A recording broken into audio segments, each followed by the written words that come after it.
Alhamdulillah. Alhamdulillah Rabbil Alameen.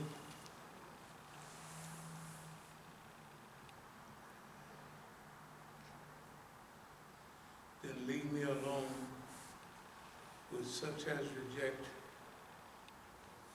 this message by degrees shall we punish them from the directions that they perceive not. They long to speak, will I grant them truly powerful is my plan.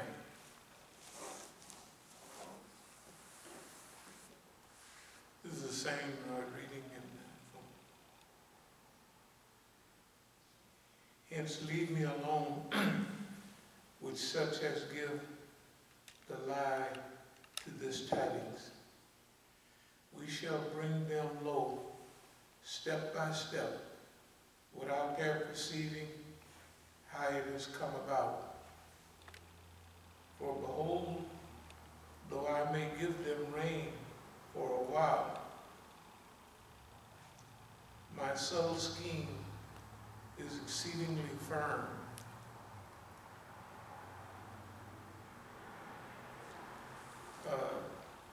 You notice these different readings, like I guess we all can read the same ayat from a certain translation and much prefer another reading than another, although they're same. And of course this from Muhammad Asad, that's the one I think we have on our t-shirt, you know. The others say basically the same thing, but of course the Arabic says the same thing, but sometimes there's little subtleties. Hence, leave me alone with such as give lie to these tidings. We shall bring them low step by step, without their perceiving how it has come about. For behold, though I may give them rain for a while, my subtle scheme is exceedingly firm. This reminds us of something that's been happening over a long period of years. First, I'd like to say a few words about Imam Khomeini and his passing. We had read and thought about great revivals that would come, and one of the beautiful books that I read was the Early Revivalist Movement in Islam by Maulana Maududi. I think he had a 9-point platform of what a mujaddid was. Mujaddid comes from the words tajdeed or jadid. Jadid is new in Arabic, to make things new. Tajdeed is renewal or purification, you know. So, I gave a lecture on this even when I was in prison in about 76, I think it was, in Leavenworth. Because I was only one of the guys that had one of the books from Islamic Party, Islamic Revivalist Movement. And at that time, Imam Muhammad was calling himself the Mujaddid, or as we called him, the Mujahid. And of course, nobody had any idea. So I'm the only one reading a lot of that literature coming in. And I said, what, man? The chief chose a serious name. And that's what he was trying to do. But I don't think he'd even read the real work of a mujaddid, you know. And so we gave the lecture, and we've given it many times since then. There's a 9-point program, I think. And in those days, this was about 3 years before Maulana Maududi passed away. And he was considered at that time a mujaddid amongst Sunnis, whether they were Arabs or whether they, because I was studying with mostly Arabs out in California at that time, and they were sold on Maulana Maududi as a mujaddid. That type, they were speaking of him in those terms of renewal and revival. And so, when Imam Khomeini emerged on the scene, we was already ready for Islamic revival. I mean, we was almost waiting on it. Although in our study groups we thought about maybe in about 50 years, right around now, that type of person would develop or evolve. So when Imam Khomeini emerged on the scene, we was ready. No, not we was ready, I was ready. Because I'm telling you, nobody else looked at it that way. And we got all the literature, all the things he was supposed to do. I said, wait a minute, this is it. So to my surprise, we was just blessed. This work of tajdeed would come much earlier than we expected, in a more profound way. So it was, when this drama started unfolding, that was one of the things that in there, maybe number 6 or 8, something. Would this new state, Khilafah type state, be able to stand all of the pressures of un-Islam coming trying to crush it out? And it states it in a positive way that it will be, it has to be able to withstand the universal attack of non-belief to crush it out. So we got on board and we found that the people that we were associated with weren't ready for it at all. In fact, within a couple of years, they were all against this mujaddid. I mean, clearly that type, everything, the revival of Islam, the standing up for Islam, all of that stuff is just right there. And that's what we appreciated about Imam. I think he passed away in '89, so that would be about 33 years ago. And it was on the 14th of Qordad, of course for Iranians, the 15th of Qordad, in 1963 was when there was a huge uprising in Qom. So he couldn't have passed away on a better day of celebration, because this was everybody was getting ready to celebrate the 15th of Qordad. And I remember TV was not like it is now.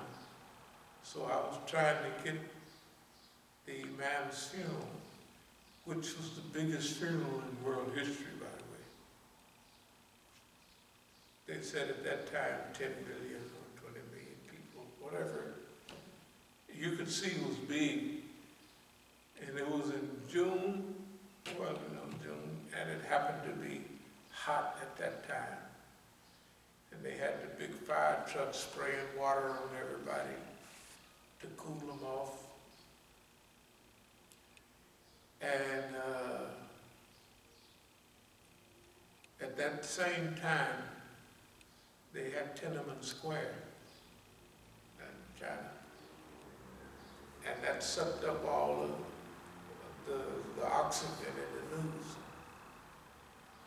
So they didn't show. You were fortunate if you got a quick glimpse of Imam's funeral and what happened. Plus,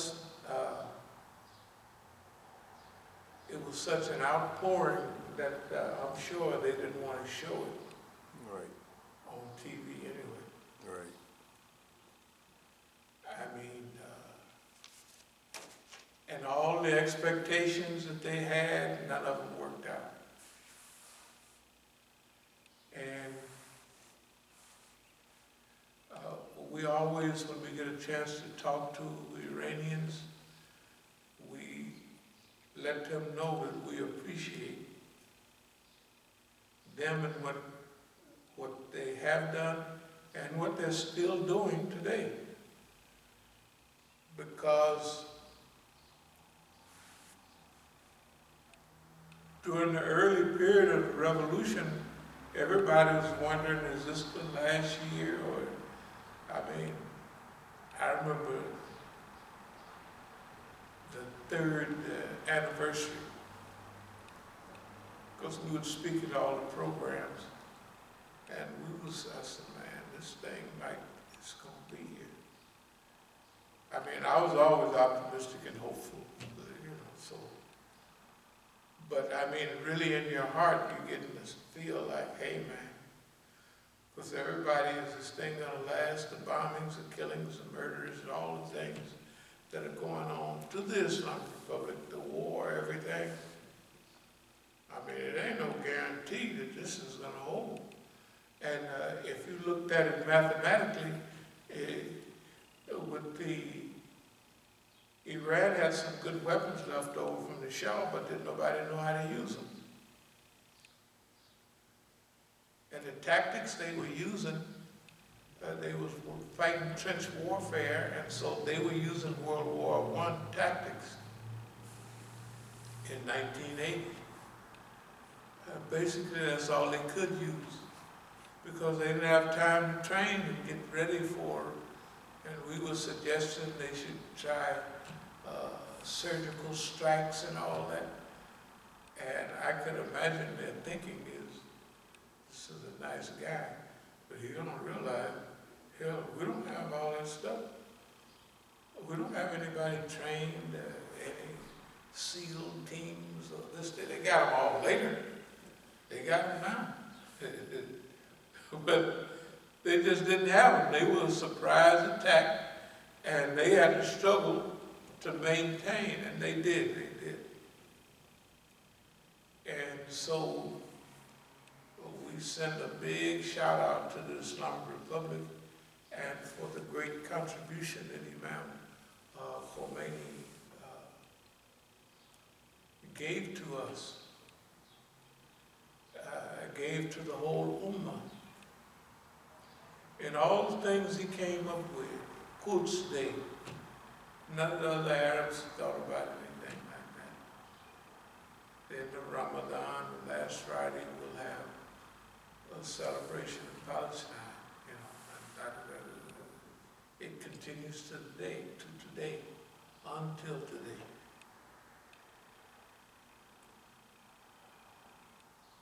The other thing is that everything that we talked about during that time, just think about the great chant, Magbar America, death to America, export of the revolution. All that stuff that happened. Death to America, a lot of people don't seem to be picking up on what's going on. There's a lot of people going right along to their work and their job and their frolicking and what have you, as though this is the way things have been, and it'll continue to be something like that. But this is a serious period right now. It's a very serious period right now. And the whole world is going through a process of transition. So the whole globe has benefited from that revolution. And at this masjid, everybody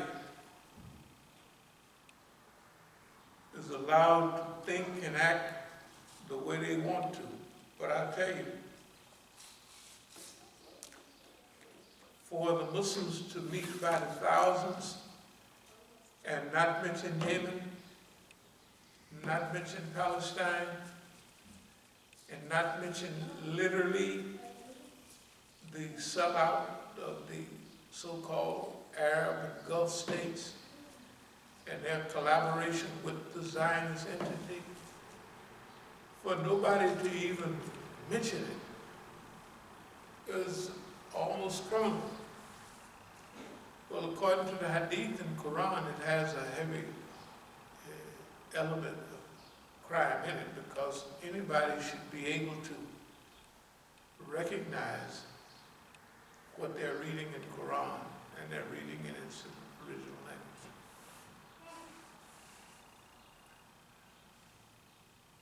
We don't want to be on that team. We are not going to be on that team. We haven't been on that team, and we don't want to be on that team. And we don't want to join up with none of that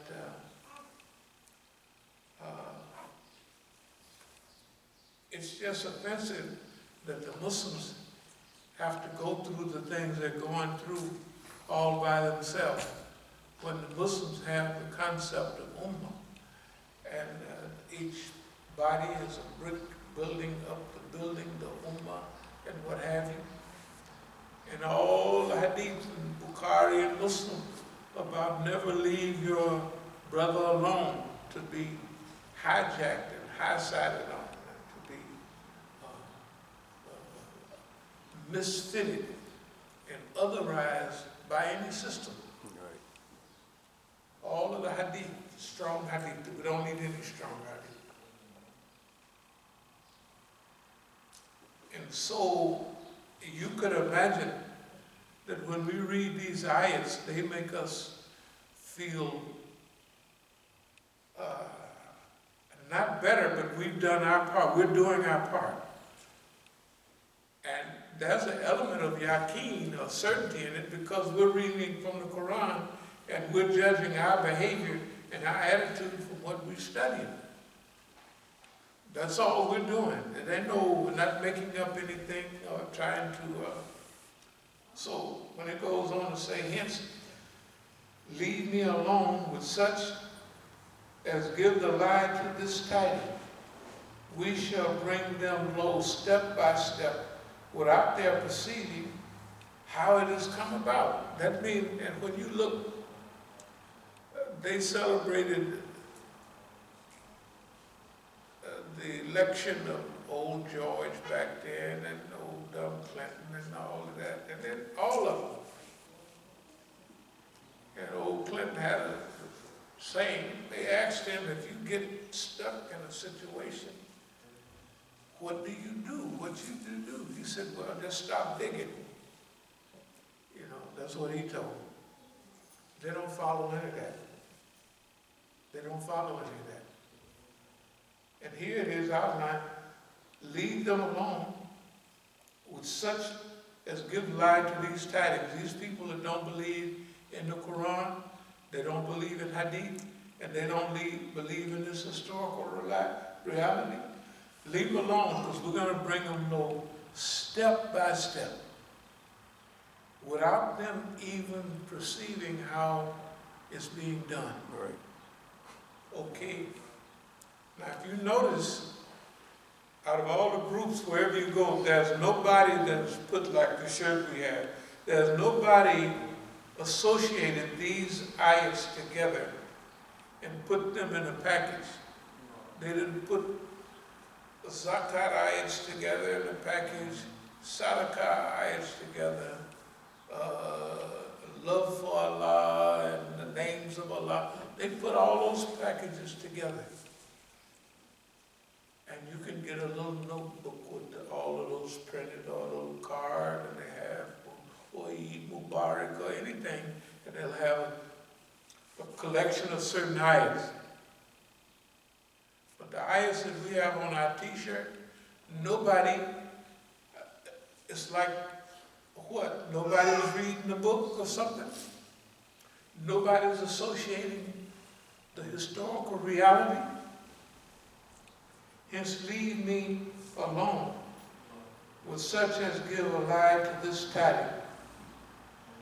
We shall bring them low, step by step, without their perceiving how it has come about. For behold, though I may give them rain for a while, my subtle scheme is exceedingly firm. And that's where they miss out. Since it didn't happen all in one day, the people cannot ascertain the gradual decline of this powerful system. And it's going down so slow and so direct that even now, in the accelerated decline, because at first it's imperceptible almost. You guys would be, oh, they jumped on a plane in Vietnam, that was bad, but then they made a comeback. They had Tabas and the helicopters fell out of the sky, but you know. Or they had to Iran war, but